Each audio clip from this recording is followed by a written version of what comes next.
నేత డి శ్రీనివాస్ మాట్లాడుతున్నారు. లైవ్ చూద్దాం. గమనించిన తర్వాతనే నేను ప్రత్యేకవాదిని అయ్యాను. విద్యార్థి దశలో నేను సమైక్యవాదిని. నిజాం కాలేజీలో ఉన్న కాలంలో జనరల్ సెక్రటరీగా ఉన్నప్పుడు. మినిస్టర్ అయిన తర్వాత 90లో ముగ్గురు ముఖ్యమంత్రులు మారినప్పుడు చెన్నారెడ్డి గారు ఉన్న ఒక సంవత్సరం మినహా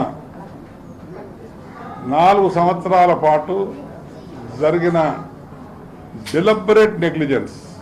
నేను ఇలా కాంగ్రెస్ వదిలిపోయినాను అనట్లేదు సుమా మాట. ఇది ఈ మాట నేను on the floor of the house అన్నాను. అది deputy leader of opposition Rajasekhara Reddy గారు లీడర్గా ఉన్నప్పుడు. అది డిప్యూటీ లీడర్ ఆఫ్ అపోజిషన్. దాంట్లో నేను ఇన్వాల్వ్ అయ్యి గవర్నెన్స్లో ఇన్వాల్వ్ అయ్యి చూసి ఏ రకంగా స్టెప్ మదర్లీ ట్రీట్మెంట్ దొరుకుతుందో ఈ ప్రాంతానికి. ఆ తర్వాత ఒక కమిటెడ్ సపరేటిస్ట్ అయ్యాను. And it was my privilege ఈ రాష్ట్రంలో ఓపెన్గా తెలంగాణ కావాలి, తెలంగాణ ఎందుకొరకు కావాలి, ఏ రీజన్స్ వల్ల కావాలని బహిరంగంగా త్రూ అసెంబ్లీ వినిపించే భాగ్యం నాకు కలిగింది. సుమారు 2 days కలిపి నేను 3 hours మాట్లాడాను. ప్రతి అంశాన్ని కవర్ చేశాను. అప్పుడు అది మాట్లాడినప్పుడు కూడా కేసీఆర్ గారు అప్పటికి టీఆర్ఎస్ ఫామ్ చేయలేదు. ఆయన నన్ను హృదయపూర్వకంగా అభినందించాడు.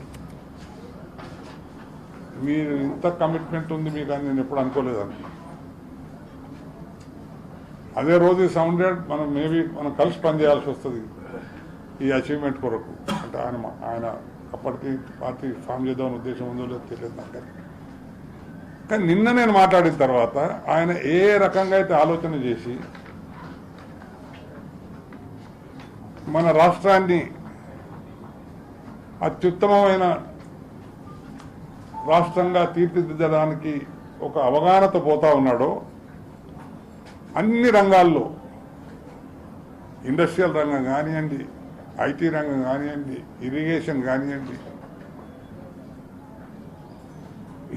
యూ టేక్ ఎనీథింగ్, ఎడ్యుకేషన్ ఫీల్డ్లో కానివ్వండి, ఆయనకు వండర్ఫుల్ ఐడియాస్ ఉన్నాయి. ఆ వండర్ఫుల్ ఐడియాస్ అన్నింటినీ ఇంప్లిమెంట్ చేయగలిగి మనం ఆయన సాధిస్తే మటుకు మ్యాక్సిమం 10 years లోపల Telangana would be on the top of the list of states డెవలప్మెంట్లో, వెల్ఫేర్లో. అయితే ఊహించడము,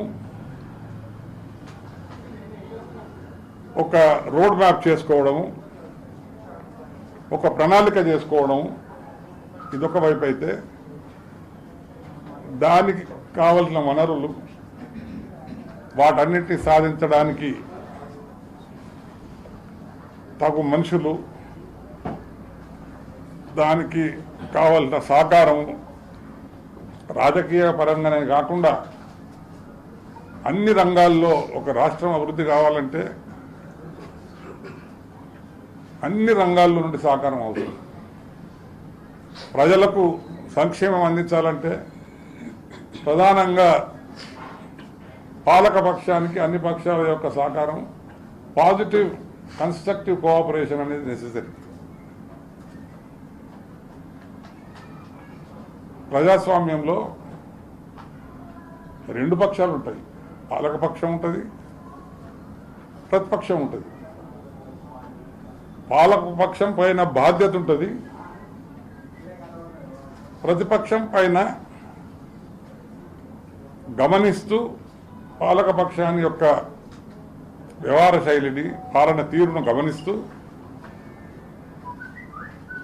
సరి అయిన రీతిలో వాళ్ళకు సలహాలు సూచనలు ఇస్తూ, ఏదన్నా తప్పిదారి పొరపాటు చేస్తున్నట్టుగా కనబడితే వారిని సరైన దారులకు తేవలసిన రీతిగా స్పందించాల్సిన అవకాశం వాళ్ళకు ఉంటుంది. కానీ దురదృష్టవశాత్తు ఇప్పుడు ఎట్లయిపోతుందంటే, పాలక పక్షం అంటే అంత బాధ్యత వాళ్ళదే,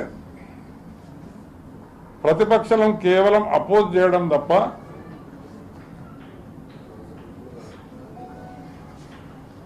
పాజిటివ్ ఆలోచన అనేది లేకుండా పోతున్నారు. అది దురదృష్టకరం. ఇది యావత్ దేశంలో అవుతున్నది. ఈ పరిస్థితుల్లో ఇది పసిగుడ్డు కనుక, కేవలం 1 సంవత్సరం ఓల్డ్ రాష్ట్రం కనుక, ఒక రాష్ట్రం డివైడ్ అయిన తర్వాత 2 రాష్ట్రాలుగా ఏర్పడిన తర్వాత సాంకేతిక ప్రాబ్లమ్స్, టీచింగ్ ప్రాబ్లమ్స్ చాలా ఉంటాయి. It takes time. For example మనకు 10 సంవత్సరాలను పెట్టారు. 10 సంవత్సరాలంటే 10 సంవత్సరాలు ఖచ్చితంగా ఈయనే ఉండాలి అనే పద్ధతితో కాదు. అంత లోపల అక్కడ క్యాపిటల్ చేసుకోవాలి. ఇవన్నీ ఈ టీచింగ్ ప్రాబ్లమ్స్ అని ఫినిష్ చేసుకొని earlier the better, 10 years being the highest limit. కానీ ఇవన్నీ కొన్ని కండిషన్స్ అయినంత మాత్రాన దాన్ని వక్రీకరించడము, వివరించడము, అది కేవలం ఫర్ ఎగ్జాంపుల్ నేను మీతో మాట్లాడాను సెక్షన్ 8 గురించి. నా దృష్టిలో అదొక ప్రస్తావనే కాదు, అదొక క్లాజ్, అది సేవింగ్ క్లాజ్. అది అవసరం పడలేదే 1 year 3 months